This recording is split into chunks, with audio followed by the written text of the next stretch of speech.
সর্বজনীন পেনশনের প্রত্যয় স্কিম বিষয়ক প্রজ্ঞাপন বাতিলের দাবিতে আজ থেকে সারা দেশের সব পাবলিক বিশ্ববিদ্যালয়ের শিক্ষকরা আন্দোলনে নেমেছেন। অনির্দিষ্টকালের কর্মবিরতির অংশ হিসেবে তারা ক্লাস পরীক্ষা বন্ধ রেখেছেন সেমিনার এবং লাইব্রেরিও। এ নিয়ে এটিএন নিউজের নিয়মিত আয়োজন আমাদের কথার আজকের আয়োজন। আপনাদের স্বাগত জানাচ্ছি, আমি সাদিয়া আফরোজ। আমরা আজকের বিষয়টি নিয়েও সাধারণ মানুষ অর্থাৎ শিক্ষক শিক্ষার্থীদের মতামত শুনব। তবে তার আগে চলুন দেখে আসি এ বিষয়ক একটি প্রতিবেদন। আজকে আমরা এই পেনশন স্কিমটা চালু করে দিলাম। 4টি স্কিম নিয়ে সর্বজনীন পেনশন ব্যবস্থার যাত্রা শুরু হয় 2023 সালের 17 আগস্ট, যা উদ্বোধন করেন প্রধানমন্ত্রী শেখ হাসিনা। এগুলো হচ্ছে প্রগতি, সুরক্ষা, প্রবাস ও সমতা। কিন্তু কয়েক মাস পর এবছরের 13 মার্চ অর্থ মন্ত্রণালয় থেকে প্রত্যয় নামে আরেকটি স্কিমের প্রজ্ঞাপন জারির পর থেকেই এটিকে বৈষম্যমূলক মনে করছেন পাবলিক বিশ্ববিদ্যালয়ের শিক্ষকেরা। কারণ পাবলিক বিশ্ববিদ্যালয়গুলো স্বায়ত্তশাসিত। শিক্ষকদের আপত্তির কারণ হলো প্রত্যয় স্কিমে বলা হয়েছে রাষ্ট্রায়ত্ত, স্বায়ত্তশাসিত ও স্বশাসিত সংস্থায় 2024 সালের 1 জুলাই থেকে যারা নতুন চাকরিতে যোগ দেবেন তাদের বাধ্যতামূলকভাবে প্রত্যয় পেনশন কর্মসূচিতে যোগ দিতে হবে। এসব সংস্থার নতুন চাকরিজীবীরা অবসরে যাওয়ার পর প্রচলিত পদ্ধতিতে পেনশন পাবেন না। আমাদের এই কর্মসূচি আগামী দিনের শিক্ষার্থী যারা শিক্ষকতার পেশায় আসবেন তাদের জন্য। রোববার পূর্ণ দিবস কর্মবিরতি পালন করেছেন ঢাকা বিশ্ববিদ্যালয় সহ দেশের সব সরকারি বিশ্ববিদ্যালয়ের শিক্ষকেরা। দাবি আদায়ে 1 জুলাই সোমবার থেকে অনির্দিষ্টকালের জন্য সর্বাত্মক কর্মবিরতিতে যাচ্ছেন তারা। দুপুরে ঢাকা বিশ্ববিদ্যালয়ের কলা ভবনের মূল ফটকে সংবাদ সম্মেলন করে এ ঘোষণা দেন সরকারি বিশ্ববিদ্যালয়গুলোর শিক্ষক সমিতির মোর্চা, বাংলাদেশ বিশ্ববিদ্যালয় শিক্ষক সমিতি ফেডারেশন। প্রত্যেক যে কন্ডিশন যে পেনশন বাড়বে না, ওনারা নিবেন না। 25 বছর আগের বেতন পেনশন আজকে দিতে রাজি হবেন না। তাহলে কি অফার করা হয়েছে? তারা বেয়াদবি করেছেন জাতির সঙ্গে এবং প্রতারণা করছেন জাতির সঙ্গে। 1 জুলাই 2024 থেকে দাবি আদায় না হওয়া পর্যন্ত সারা দেশে সকল পাবলিক বিশ্ববিদ্যালয় সর্বাত্মক কর্মবিরতি পালন করবে। এতদিন কর্মবিরতি চলাকালে পরীক্ষা হলেও সোমবার থেকে বিশ্ববিদ্যালয়ের ক্লাস পরীক্ষা সহ দাপ্তরিক সব কার্যক্রম থেকে বিরত থাকবেন শিক্ষকেরা।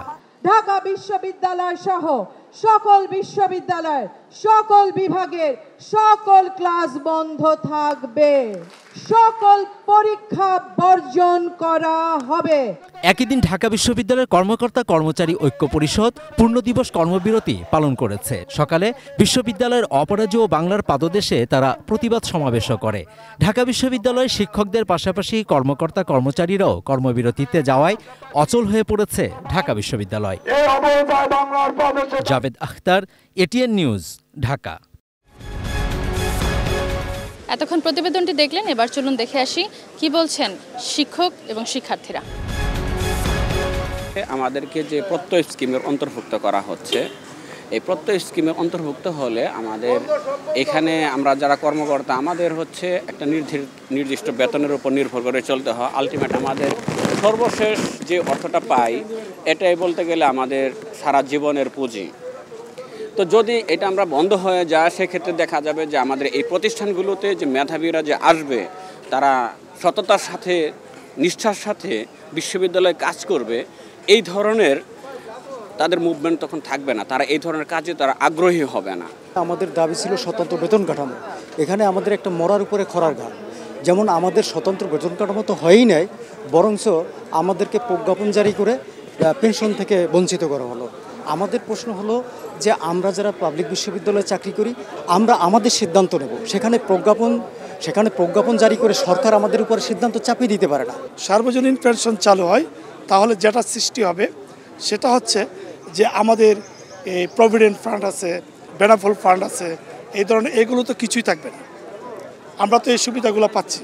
তাছাড়া যদি আমাদের এটা হয় সার্বজনীন পেনশনে যায়, এইখানে সরকারি চাকরি করতে কেউ আসবে না। যারা নাকি প্রধান সহকারী হিসাবে যারা নাকি দায়িত্ব পালন করতেছে তাদের কিন্তু অনেকেরই 27,300 টাকা স্কেলে দাঁড়ায়। তারপরে তাদের আর দেখা গেছে তাদের চাকরি 5 বছর 7 বছর চাকরি রয়ে গেছে, কিন্তু তাদের আর কোনো সামনে দিয়ে কোনো বাড়ার কোনো সুযোগ নেই। আমাদের যদি এই স্কেলটা যদি পরিবর্তন করতো তাহলে কিন্তু অনেক কর্মচারী আমরা উপকৃত হইতাম। আর আমরা যে এই পেনশন জেনেই বিশ্ববিদ্যালয়ে যোগদান করেছি, এখন আমরা চাকরি করতেছি ঢাকা বিশ্ববিদ্যালয়ের মতো জায়গায়। এখানে বলা হচ্ছে সরকার যে আমাদের এই যে প্রত্যয় স্কিম নিয়েছেন আমাদের যে পেনশন থাকবে না, এখন যদি পেনশন না থাকে আমাদের ভবিষ্যৎ প্রজন্ম যারা আমরা একটা পর্যায়ে দেখা যায় কর্মের শেষে পেনশন পাবো না, তখন আমরা ভবিষ্যৎ আমাদের অনিশ্চিত হয়ে যাবে। তো এই কারণে আমরা আন্দোলন করতেছি। আমাদের যারা সমর্থ শিক্ষক তারা যেটা করবে সেটা তার যৌক্তিক আন্দোলন হইতে পারে, বাট আমরা তো লাইব্রেরিতে আসি, আমাদের তো লাইব্রেরিতে আসতে দেওয়া উচিত। আমরা সকাল 7:30 আসছি, গতকাল আমাদের বলা হয় নাই যে লাইব্রেরি বন্ধ থাকবে। ইভেন জনসংযোগ অধিদপ্তর যেটা বিশ্ববিদ্যালয় সেখান থেকে কিন্তু কোনো বিজ্ঞপ্তি দেওয়া হয়নি যে লাইব্রেরি বন্ধ থাকবে। এখন লাইব্রেরি আমাদের আলটিমেটলি খুলে দেওয়া উচিত। আমাদের কথা অনুষ্ঠানে রাজশাহী থেকে স্বাগত জানাচ্ছি আমি বুলবুল হাবিব। সরকারের ঘোষণা অনুযায়ী আজ থেকে সার্বজনীন পেনশন স্কিম চালু করার কথা। এই সিদ্ধান্তের প্রতিবাদে অনির্দিষ্টকালের আন্দোলনের ঘোষণা দিয়েছে সব পাবলিক বিশ্ববিদ্যালয়ের শিক্ষকরা। এ নিয়ে রাজশাহীবাসী কী বলছেন চলুন জেনে আসা যাক। নতুন স্কিম চালু করছে, এটা চালু করার আগে আমার মনে হয় সবার মতামত নেওয়া ভালো ছিল। এখন যেহেতু শিক্ষক সমাজ পুরো পাবলিক বিশ্ববিদ্যালয়ের সমস্ত শিক্ষকরা ক্লাস বর্জন করেছে, সরকারের উচিত এর একটা যথাযথ ব্যবস্থা নেওয়া। এটা পেনশন স্কিম না, পেনশন এটা ওয়ান সর্ট অফ স্ক্যাম বলা যায়। কারণ শিক্ষকদের যে এক্সিস্টিং পেনশন নীতিমালার মধ্যে শিক্ষকরা রয়েছে, সেখানে যে সুযোগ সুবিধা বিশ্ববিদ্যালয়ের শিক্ষকরা পেয়ে থাকেন, এইখানে সর্বজনীন পত্রে যেটা বলেছে সেই সুযোগ সুবিধা সময় তারা পাবেন না। সার্বজনীন পেনশন নিয়ে গভর্নমেন্ট যে সুদূর প্রসারী এবং সামগ্রিকভাবে সকল নাগরিককে এটাকে যুক্ত করার জন্য চেষ্টা করছে, সেটি একটি ভালো পদক্ষেপ। তবে পুরনো যারা এখানে স্টাফ আছেন, কর্মচারী আছেন বা কর্মকর্তা আছেন, যারা চাকরিতে নিয়োজিত আছেন, তাদের যে সুযোগ সুবিধাগুলো সেটা বাদ দিয়ে আপনি তাদের সাথে একত্রিত করতে পারেন না। পেনশন স্কিমের প্রতিবাদে ক্লাস বন্ধ, পরীক্ষা বন্ধ, এই বিষয়টা আসলে আমাদেরকে ভোগান্তিতে ফেলছে। আমরা কিছুদিন আগে করোনাকালীন সময়ে একটা বৃহৎ সময় ছুটির মধ্যে কাটাইছি, একাডেমিকভাবে পিছিয়ে গেছি। এখনও ভয় লাগতেছে যে স্যাররা তাদের নিজেদের জন্য, তাদের নিজেদের চিন্তা করে আমাদেরকে আরও পিছিয়ে রাখবে। সাভার থেকে আপনাদের সঙ্গে আছি আমি জাহিদ হাসান শাকিল। আমাদের কথা আজকের আয়োজনে জানাবো, বিশ্ববিদ্যালয়ের শিক্ষকদের জন্য সার্বজনীন পেনশন স্কিম ঘোষণা করেছে সরকার। তবে এই সিদ্ধান্ত প্রত্যাহারের দাবিতে কর্মবিরতি পালন করছে পাবলিক বিশ্ববিদ্যালয়ের শিক্ষকরা। এ বিষয়ে শুনবো তাদের ভাবনা। বৈষম্য মুক্ত হওয়ার কথা বলা হচ্ছে, কিন্তু এখানে আমরা দেখতে পাচ্ছি কি যে সরকারের কিছু প্রতিষ্ঠানের মধ্যে আছে, কিছু প্রতিষ্ঠান নাই, এবং বলা হচ্ছে ওরা কিছু প্রতিষ্ঠান 2025 সালে আসবে। তাহলে 25 সালে কেন আসবে, আমরা এখন কেন আসবে না? এরপরে বিশ্ববিদ্যালয়গুলোর ক্ষেত্রে কিছু আলাদা নিয়ম আছে, যেমন শিক্ষকদের বয়সের ক্ষেত্রে 65 বছর, এখানে অফিসার বা অন্যান্য কর্মকর্তা কর্মচারীদের বয়সের ক্ষেত্রে 62 বছর পর্যন্ত চাকরির সময়সীমা নির্ধারণ করা আছে। কিন্তু যখন এই স্কিমের আওতায় যাওয়া হবে, সেক্ষেত্রে বিশ্ববিদ্যালয়কে আলাদা করে কোনো সুযোগের কথা বলা হয়নি। আমরা তো বৈষম্যের মধ্যে আছি। বৈষম্য বলতে এরকম, সরকারি অন্যান্য প্রশাসনিক যারা পুলিশ প্রশাসন, সচিবালয়, সেখানে কিন্তু পেনশনের এই নতুন সিস্টেমটা নেই।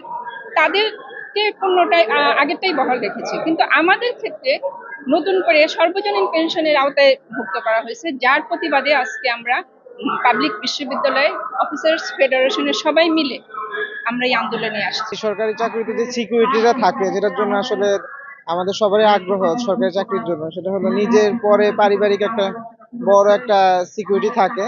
কিন্তু নতুন পেনশন বা স্কিমে যেটা আসছে সেটা হলো যে এই সিকিউরিটিটা থাকবে না। সেই জন্য আমরা সবাই শঙ্কিত যে আসলে গভর্নমেন্ট চাকরির যেই সুরক্ষা সেটা দিন দিন কমে যাচ্ছে, এবং এটা অবশ্যই বাতিল করতে হবে। এই ছিল আমাদের কথার আজকের আয়োজন। আগামীকাল একই সময়ে আমাদের কথা হাজির হবে নতুন কোনো বিষয় নিয়ে। সে পর্যন্ত ভালো থাকুন, সুস্থ থাকুন, আর থাকুন এটি নিউজের সঙ্গেই।